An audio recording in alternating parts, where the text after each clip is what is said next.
Hi, girlies. Today we'll be talking about how to save yourself from a red flag.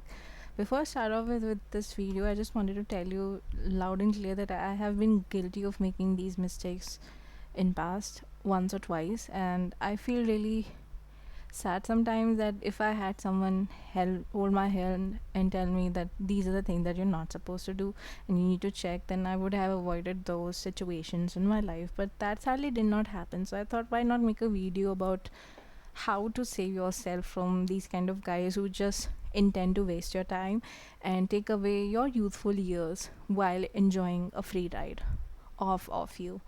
So without any further ado, let's get started. The first thing that I want to talk about is gut feeling. I think I'm very guilty of not believing in gut feeling until and unless I got my heart broken few times, because in initial time when I met those people, I just knew in my gut that they are not my people. But I still overrided those feelings and I just talked myself out of it, saying that none of this really matters, this is all bull crap. But trust me, girlies, if you feel it in your gut that there's something off about the whole relationship, or if you feel that this person is not your person, there is no better time to move out of that relationship. Okay. Second is initial estimates.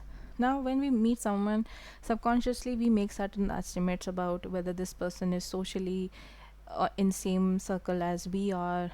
Do we make same kind of money? Do we have a same kind of lifestyle?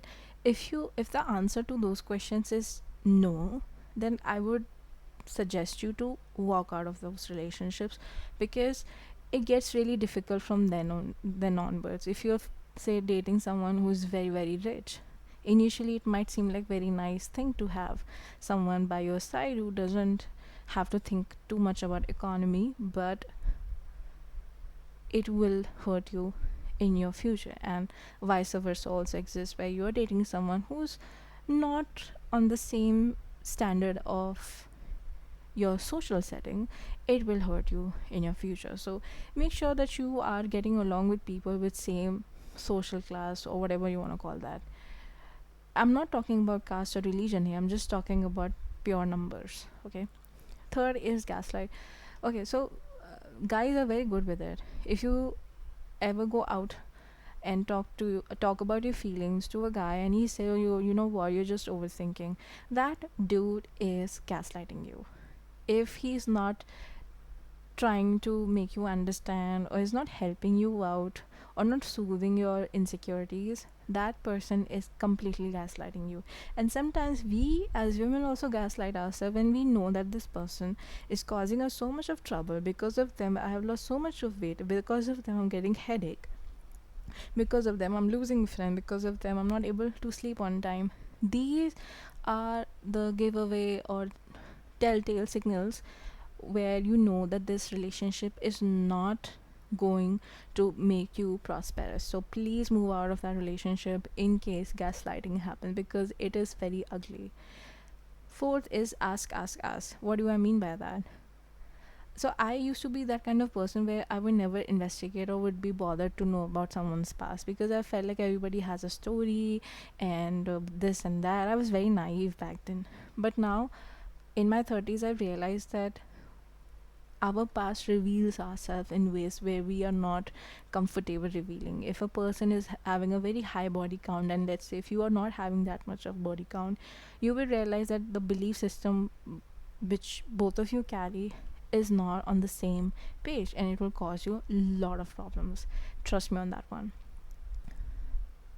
Now, staying cool headed or staying cool as a woman in a relationship backfires so much, because if you feel like that this person doesn't returns your call, doesn't text you back often, doesn't ask you about your well-being, doesn't explain you things, and consider you as a cool girl, so to speak, then my dear friend, you have found yourself a red flag. Because it's very important to be in your element in a relationship. If you're trying to be a Buddha or a Mother Teresa in your relationship, you better not be in one, because it will only going to hurt you from then onwards. asking tough question. Now this one is related to a very, so this is a very prevalent question that everybody asks, like which caste you belong to, which religion you follow, what god you follow, what is your faith. These questions, I know people say I'm not spiritual, I'm not religious, but everybody at the end of the day wants to keep their family happy. If you're someone who belongs to a certain set of people which are not accepted that much in the society, and if you think your partner or their family is going to reject you when the time will come, better to have that conversation in the starting instead of having at the very end of it. Otherwise it will break your heart so much. Then checks is something which is similar to the point that we did here in the initial estimate. Checks here is basically checking what kind of Instagram following list that this person have. If he's only interested in supermodels, liking their content, or if the pages that he follows are very Andrew Tate coded, then I feel that is a very clear signal on what kind of mentality that this person carries. Okay, don't shy away from checking his following list. I'm telling you, it will help you a lot. I remember there was this one guy I was talking to, and he used to follow a BDSM page and very questionable pages. I have forgotten few names, but through his page I got to know that there's so much in this erotica world, and he was seriously at the very end of in a very problematic spectrum. Patterns is important signal again, because pattern reveals about a person very much. In case you see that this person doesn't respond to your text messages, doesn't reply back, doesn't ask you about your well-being, doesn't ask you out, doesn't take you on a date that much, then that's a pattern, that's a set. It is his modus operandi in the relationship, and if that pattern makes you unhappy, it's better to walk out of that relationship. Then lust or love, this is the biggest one out of all the pointers that we have discussed so far. So in 20s we mistake lust for love. There are guys who would talk about sweet nothings in the afternoon and in the morning, and just after 10 p.m. they'll be asking you what you're wearing, can you send me the selfie, when you're going to the bathroom, can you send me a picture in your bikini. That's lust, my babe. And if you have not built a very strong foundation for these conversations to happen, it's a clear sign that this person is just looking for fun. A guy who's in love with you would be scared to even touch you, and that's my word on it. And you can ask any guy if you don't believe me. Then talking about the worldview, of course, it's very important to know about what kind of the way they see the world politically, spiritually, even astrologically, or if they believe in depression or anxiety, whatever thing that you believe in. If you want to know about their worldviews, you need to talk about it. And also, if that guy is avoiding all these topics with you altogether, that just means that they are looking for fun. Then silly, stupid slash finesse, what do I mean by that? It's a very uh, funny pointer, but it took me some time to come to this realization, is that if a guy really really likes you, he will be so bad at texting. He'll be tripping in front of you, will not be able to see you in the eye, will be very nervous and shy, like a very cute-ish kind of boy. But if you, let's say, meet a guy who has a game, he knows how to talk to women, he knows how to flirt. Even when you meet him, that guy never fumbles. He knows which word to use when and where and how and with whom.